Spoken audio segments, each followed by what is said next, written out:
अस्सलाम वालेकुम स्टूडेंट्स, कैसे हैं आप लोग? ठीक हैं जी। फर्स्ट ईयर के स्टूडेंट्स, एग्ज़ाम्स आ गए हैं और एग्ज़ाम्स में फ़िज़िक्स का पेपर भी है। तो आज का जो मेरा लेक्चर है, आज की जो वीडियो है, इसमें हम देखेंगे कि फ़िज़िक्स के सब्जेक्ट में हम 85 मार्क्स मींस 100% मार्क्स कैसे ले सकते हैं। तो कुछ इंपॉर्टेंट क्वेश्चंस हैं हर चैप्टर में से, उनको मैंने इधर लिख दिया है। इसको बड़े अच्छे तरीके से देखिएगा और अगर आप इस पर 100% अमल करेंगे तो I am very hopeful you will get maximum marks. No doubt you will get 85 out of 85 marks. तो सबसे पहले आपका लॉन्ग क्वेश्चंस के पॉइंट ऑफ व्यू से मैं अगर जाऊं तो ये चैप्टर 2 है। चैप्टर 2 के जो इंपॉर्टेंट लॉन्ग क्वेश्चंस हैं, इसमें प्रोडक्ट ऑफ टू वेक्टर्स हैं स्टूडेंट्स। इसमें दोनों प्रोडक्ट आते हैं, स्केलर प्रोडक्ट भी आ जाता है और वेक्टर प्रोडक्ट भी आ जाता है। तो ये दोनों लॉन्ग क्वेश्चंस के हवाले से बड़ा इंपॉर्टेंट है। इसके अलावा इसके बाद प्रोजेक्टाइल मोशन, ये प्रोजेक्टाइल मोशन वाला जो लेसन है बच्चों, ये लॉन्ग क्वेश्चन के हवाले से भी बड़ा इंपॉर्टेंट है। और लॉन्ग क्वेश्चन के साथ साथ इसके जो टॉपिक्स हैं, जैसे time of flight, height, maximum height of projectile, range of projectile, ये शॉर्ट क्वेश्चन भी बन जाते हैं। और अगर ये आप सारा कलेक्टिवली तैयार कर लेंगे तो एक बड़ा इंपॉर्टेंट लॉन्ग क्वेश्चन भी तैयार हो जाएगा और इनडायरेक्टली आपके शॉर्ट क्वेश्चंस भी तैयार हो जाएंगे। इसके अलावा हमारा आ जाता है law of conservation of momentum, बड़ा इंपॉर्टेंट लॉन्ग क्वेश्चन है जी। ठीक है, elastic collision in one dimension, elastic collision in one dimension most important long questions में से है। Elastic collision in one dimension के मेरे रिकॉर्डेड लेक्चर भी मेरे चैनल पर अवेलेबल है। इसके अलावा ये दो तरीके से क्वेश्चन आ सकता है elastic collision in one dimension. एक तो इस तरीके से आ सकता है कि define elastic collision and show that relative speed of approaches is equal to relative speed of separation. अगर यहां तक आ रहा है ये क्वेश्चन, तो फिर सिर्फ आपने ये ड्राइव करना है कि v1 minus v2 is equal to minus v2 prime minus v1 prime minus v2 prime, सिर्फ इतना ड्राइव करना है। और अगर वो आपको स्टेटमेंट में कहते हैं कि and also calculate their velocities after collision, तो फिर आपने v1 प्राइम का फार्मूला भी ड्राइव करना है और v2 प्राइम का भी फार्मूला ड्राइव करना है। इस चैप्टर 2 में इन लॉन्ग क्वेश्चंस में जो मेरे लिए, जो मैं समझता हूं इनमें से भी ज्यादा इंपॉर्टेंट है, वो ये दो लॉन्ग क्वेश्चंस है। प्रोडक्ट ऑफ टू वेक्टर्स दोनों आ जाएंगे, डॉट भी आ जाएगा और क्रॉस भी आ जाएगा, और फिर इसके अलावा इलास्टिक कोलिजन। तो ये दोनों बड़े इंपॉर्टेंट है, ये भी अहम है, ऐसा नहीं है कि अहम नहीं है, लेकिन मुझे ये ज्यादा, इन चार में से भी ज्यादा ये इंपॉर्टेंट लग रहे हैं। इसके अलावा इस चैप्टर की ना एक एग्जांपल है, एग्जांपल 2.1, ये बड़ी यूनिक सी एग्जांपल है। इसका लेक्चर भी मेरे जो है वो चैनल पे आपको मिल जाएगा। तो ये 2.1 एग्जांपल जिसका आंसर 120 डिग्री आता है, इसको भी जरा अच्छे तरीके से कर लीजिएगा, ये भी न्यूमेरिकल में आ सकती है। फिर इसके बाद आ जाइए चैप्टर 3। चैप्टर 3 के जो इंपॉर्टेंट टॉपिक्स हैं, इनमें आपका आर्टिफिशियल सैटेलाइट है, moment of inertia of rigid body calculate करना, this is most important. Law of conservation of angular momentum, ये भी आ सकता है। स्टूडेंट्स याद रखिएगा, शॉर्ट क्वेश्चंस के पॉइंट ऑफ व्यू से बिल्कुल बिलखसूस बता रहा हूं कि कोई भी ऐसा टॉपिक जिसकी वो एप्लीकेशंस आपको दे रहा है, बहुत ज्यादा गुमान है कि वो एप्लीकेशंस की तरफ जाएगा, किसकी ये एप्लीकेशन बताओ, ये कैसे काम करते हैं, ये किस तरीके से काम करता है। तो एप्लीकेशंस, कोई भी फिनोमिना है, अगर उसके एप्लीकेशंस आपके सिलेबस में है तो उसको बहुत अच्छे तरीके से देख लीजिएगा, उसके आने के भी चांसेस हैं। जैसे law of conservation of angular momentum जो है, ये लॉन्ग क्वेश्चन में आ सकता है। इसकी एप्लीकेशंस और सेंट्रीपिटल फोर्स की एप्लीकेशन, ये दोनों short question point of view से बहुत इंपॉर्टेंट है। मैं जब आप ये तैयार करेंगे तो इनडायरेक्टली आप लॉन्ग क्वेश्चंस भी तैयार कर रहे हैं और शॉर्ट क्वेश्चंस भी तैयार कर रहे हैं। इसके बाद आ जाइए चैप्टर 4 पे। चैप्टर 4 पे अगर आप गौर करें तो चैप्टर 4 में work done by variable force, ये इंपॉर्टेंट लॉन्ग क्वेश्चन है, and work done by conservative force, ये बहुत इंपॉर्टेंट लॉन्ग क्वेश्चन है, work done by conservative force. ये दो तीन तरीके से क्वेश्चन आ सकता है। इसके जरा स्टेटमेंट्स को ध्यान से सुन लीजिएगा। एक तो ये आ सकता है सीधा सीधा कि define work, calculate the work done by gravitational force, तो आपने वो कैलकुलेशन करनी है। एक ये इस तरह क्वेश्चन आ सकता है, show that work done in a gravitational field is independent of path followed, तो आपने यही कैलकुलेशन करनी है। एक ये क्वेश्चन आ सकता है कि show that work done in a gravitational field in a close path is equal to 0, तो फिर क्लोज पाथ बना के इस तरीके से क्लोज पाथ के कोरस्पॉन्डिंग आप वर्क कैलकुलेट करेंगे और टोटल वर्क को 0 कर देंगे, क्योंकि इसके कोरस्पॉन्डिंग भी 0 होगा, इसके कोरस्पॉन्डिंग नेगेटिव होगा, इसके कोरस्पॉन्डिंग 0 होगा और इसके कोरस्पॉन्डिंग पॉजिटिव होगा। चूंकि आप लोगों ने सारा सिलेबस पढ़ लिया हुआ है, जो मैं बातें बता रहा हूं होप सो आपको क्लियर होंगी, इन सबको सम करेंगे तो 0 आ जाएगा। लेकिन ये कैलकुलेशन तब करनी है जब वो आपको क्वेश्चन में कहे कि show that work done in a gravitational field in a close path is 0। अगर इंडिपेंडेंट ऑफ पाथ कह रहा है तो फिर आप वही कैलकुलेशन करेंगे जो कि आपकी टेक्स्ट बुक में उसने दी हुई है। तीसरा, एब्सोल्यूट पोटेंशियल एनर्जी, ये भी बड़ा इंपॉर्टेंट लॉन्ग क्वेश्चन है। जब ये लॉन्ग क्वेश्चन तैयार करें तो इसकी स्टेटमेंट डेफिनेशन बड़े अच्छे तरीके से तैयार करें, और इसके एंड पर जो कंक्लूडिंग रिमार्क्स हैं, नेगेटिव साइन का क्या मतलब है, ये सारी बातों को बहुत अच्छे तरीके से कर लीजिएगा। Inter conversion of kinetic energy and potential energy, kinetic energy को पोटेंशियल एनर्जी में कन्वर्ट करना या पोटेंशियल एनर्जी को काइनेटिक एनर्जी में कन्वर्ट करना, ये अदर इंपॉर्टेंट लॉन्ग क्वेश्चन है। इसमें से एमसीक्यूज भी आ जाते हैं। आपको पता होना चाहिए मैक्सिमम हाइट पर काइनेटिक एनर्जी क्या है, मिनिमम हाइट पर काइनेटिक एनर्जी क्या है, ठीक है। फिर इसके अलावा इस चैप्टर में काइनेटिक एनर्जी वाला भी एक टॉपिक है कि काइनेटिक एनर्जी का फार्मूला ड्राइव किया है, वो शॉर्ट क्वेश्चंस के हवाले से इंपॉर्टेंट है।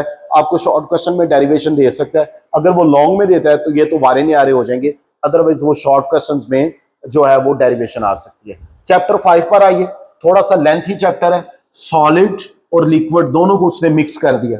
क्लासिफिकेशन ऑफ सॉलिड्स,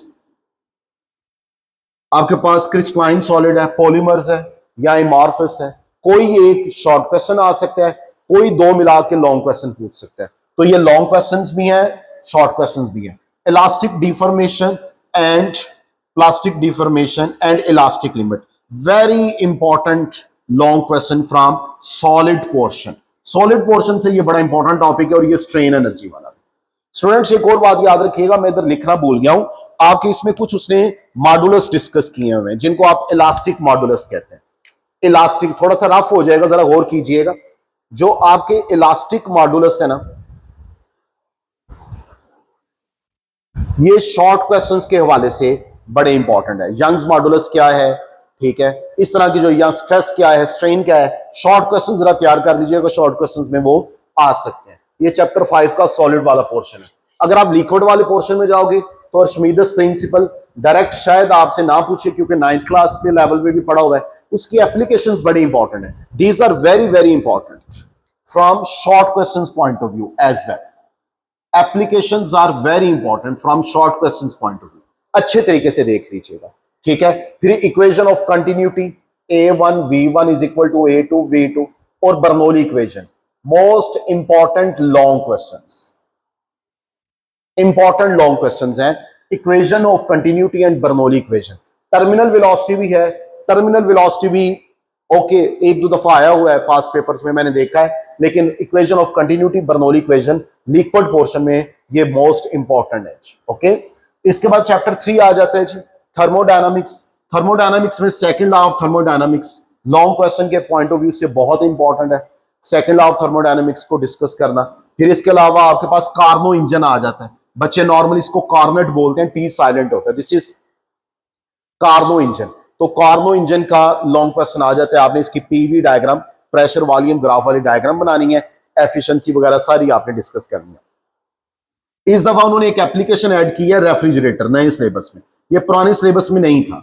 ये हर वो टॉपिक जिसकी एप्लीकेशंस हो, that would be very very important, वो एप्लीकेशंस की तरफ ज्यादा जा सकता है कि बताओ ये कैसे काम करता है, इस पे कौन सा लॉ अप्लाई हो रहा है। तो फर्स्ट लॉ ऑफ थर्मोडायनामिक्स के जो उसने प्रोसेस डिस्कस किए हैं, आइसोथर्मल प्रोसेस, एडियाबैटिक प्रोसेस, या इसकी प्रैक्टिकल एप्लीकेशंस, आपका मेटाबॉलिज्म, ठीक है, फिर पंप के जरिए जो हवा भरना, ये सारे शॉर्ट क्वेश्चंस आ सकते हैं।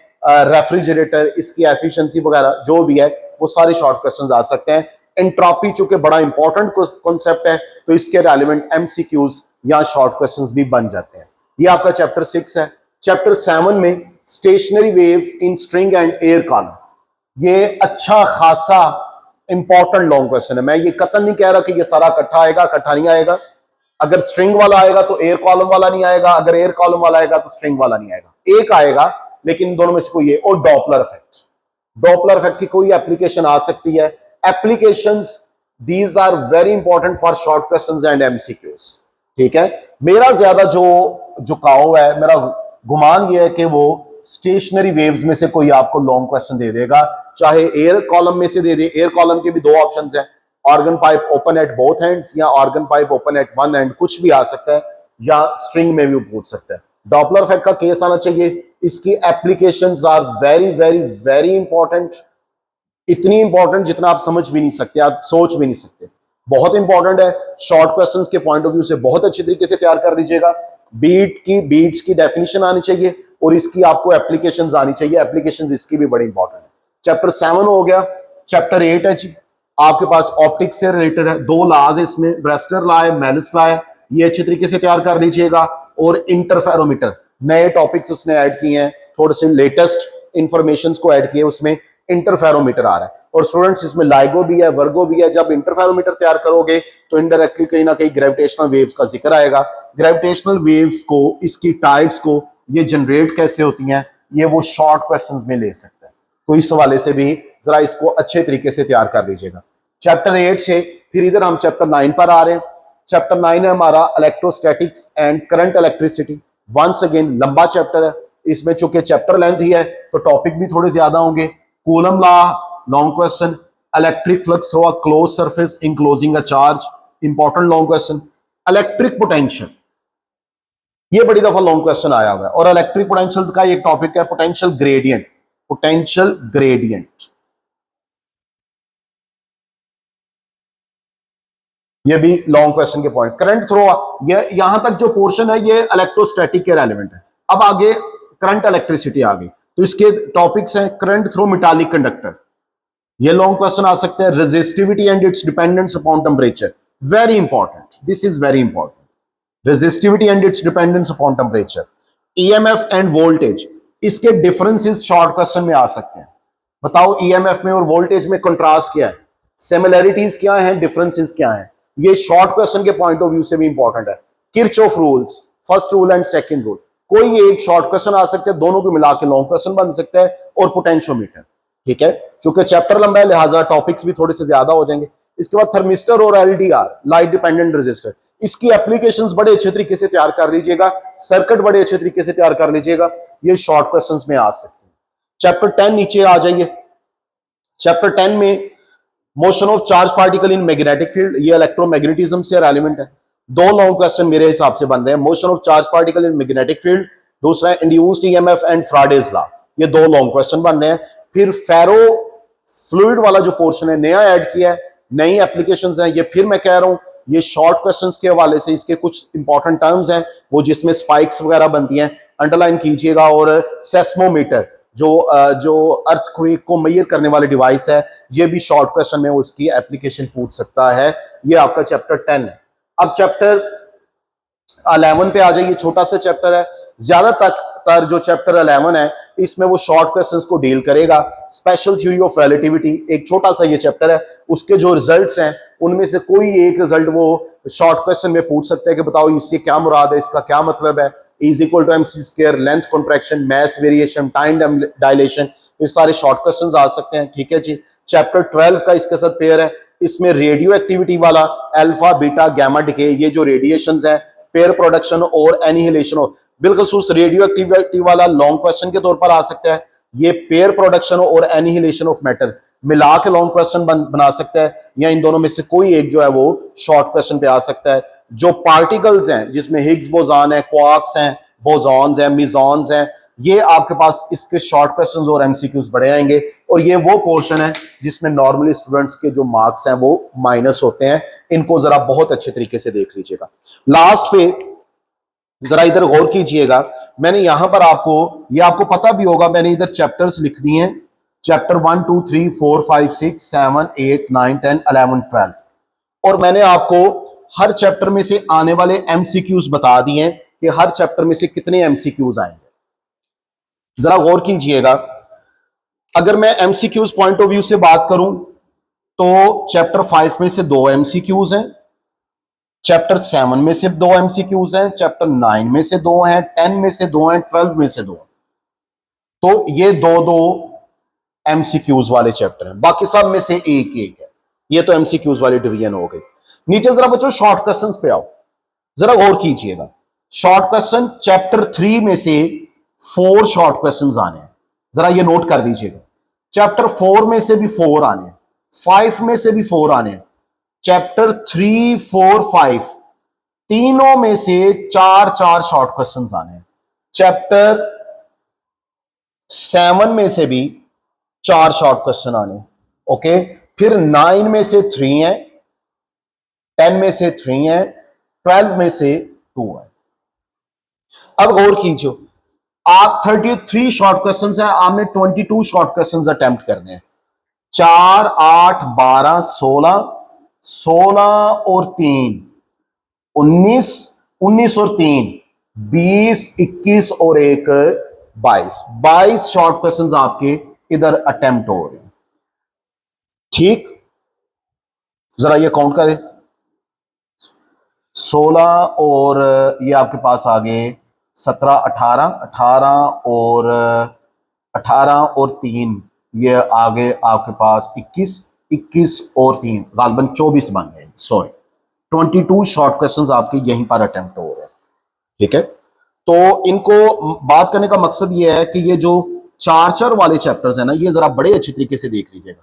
चैप्टर 3 है, चैप्टर 4 है, चैप्टर 5 है, चैप्टर 7 है। ठीक है, ये बेटा 3 4 5 7 इसमें से चार चार चार चार शॉर्ट क्वेश्चन आने। फिर इसके बाद अगली कैटेगरी देखिए, 9 और 10, इसमें से तीन तीन शॉर्ट क्वेश्चन आने हैं। जो बच्चे थोड़ा सा सिलेक्टिव जाना चाह रहे हैं वो प्रायोरिटी बेसिस पर शॉर्ट क्वेश्चन के पॉइंट ऑफ व्यू से चैप्टर 3 4 5 पहले, फिर 7, फिर 9 और 10। ठीक है, बाद में देख लीजिए। चैप्टर 11 देखिए, इसमें से एक एमसीक्यूज है, एक short question. Short question point of view से अगर आप ये चैप्टर 11 स्किप भी करना चाहें short question point of view से, तो आप इसको स्किप भी कर सकते हैं। ठीक है, ये बात भी याद रख लीजिएगा। इसके बाद आओ लॉन्ग क्वेश्चंस का जो पेयर है। देखिए मैंने ब्लैक कलर का पेयर बनाया हुआ है, जरा गौर कीजिएगा। चैप्टर 1 2 और 3 इन दोनों को मिला के 1 2 और 3 को मिला के एक क्वेश्चन बनेगा जो कि क्वेश्चन नंबर 5 होगा आपका।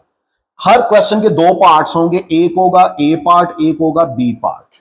ए पार्ट आपका लॉन्ग क्वेश्चन होगा, बी पार्ट आपका न्यूमेरिकल होगा। तो चैप्टर 1 2 3 इन दो तीनों चैप्टर्स को मिला के एक क्वेश्चन बनेगा। एक में से ए पार्ट आएगा। जो आपका चैप्टर 1 है ज्यादा गुमान इसके बी पार्ट का है कि इसमें से बी पार्ट न्यूमेरिकल आता होता है। इसका मतलब है चैप्टर 2 या 3 में से ए पार्ट आएगा अगर 1 में से बी पार्ट आ जाता है।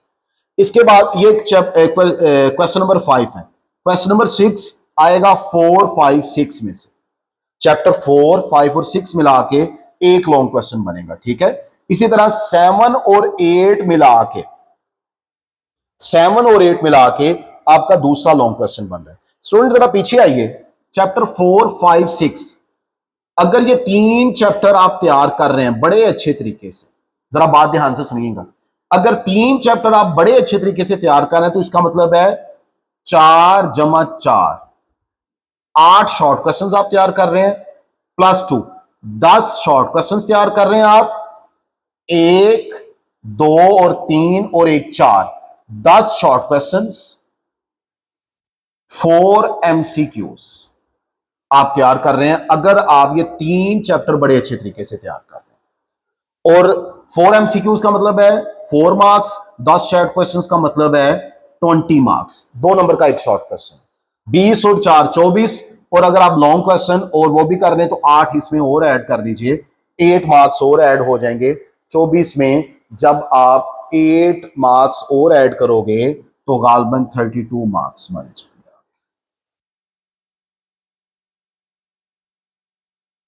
ठीक है, ये इसको आप अच्छे तरीके से कर लीजिएगा। इसके बाद चैप्टर 7 और 8 मिला के एक लॉन्ग क्वेश्चन बनेगा। अब चैप्टर 7 में से 4 शॉर्ट क्वेश्चन है और 8 में से 2 शॉर्ट क्वेश्चन, इन दोनों को मिला के एक लॉन्ग क्वेश्चन बनेगा। 9 और 10 को मिला के बेटा एक लॉन्ग क्वेश्चन बनेगा, दोनों में से तीन तीन शॉर्ट क्वेश्चन, एक लॉन्ग क्वेश्चन। 11 और 12 को मिला के एक लॉन्ग क्वेश्चन। तो अगर कोई बच्चा सिलेक्टिव स्टडी करना चाह रहा है, जो बच्चे सिलेक्टिव स्टडी करना चाह रहे हैं, सिलेक्टिव स्टडी वाले बच्चे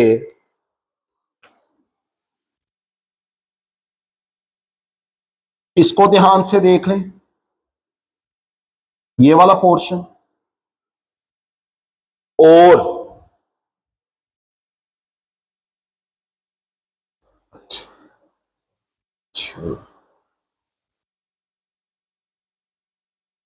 ये वाला पोर्शन ध्यान से देख, 1 2 3 4 6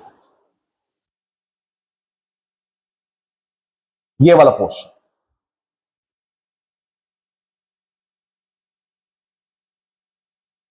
तो काफी बेहतर हो सकता है। 2 ये पेयर तैयार कर लें, चौथा, पांचवा, छठा, नामा, 10वां, ठीक है, ए बी, और फिर बाद में सी और डी में से कोई एक तैयार कर लें अपनी मर्जी का। ए और बी, ए बना रहा हूं मैं चौथा, पांचवा, छठा, बी बना रहा हूं नामा, 10वां। फिर सी और डी में से कोई एक तैयार कर लें तो उनके ऑलमोस्ट 70 to 80% मार्क्स आ सकते हैं। लेकिन ये उन बच्चों के लिए जो सिलेक्टिव स्टडी करना चाह रहे हैं, ठीक है। होप सो आपको बात समझ आ गई होगी। अगर इसके रेलेवेंट फिर भी कोई क्वेश्चन हो, कोई गाइडेंस चाहिए हो तो कमेंट पे क्वेश्चन कर लीजिएगा, इंशाल्लाह आपको रिप्लाई करूंगा। अगली वीडियो तक के लिए अल्लाह हाफिज, थैंक यू सो मच।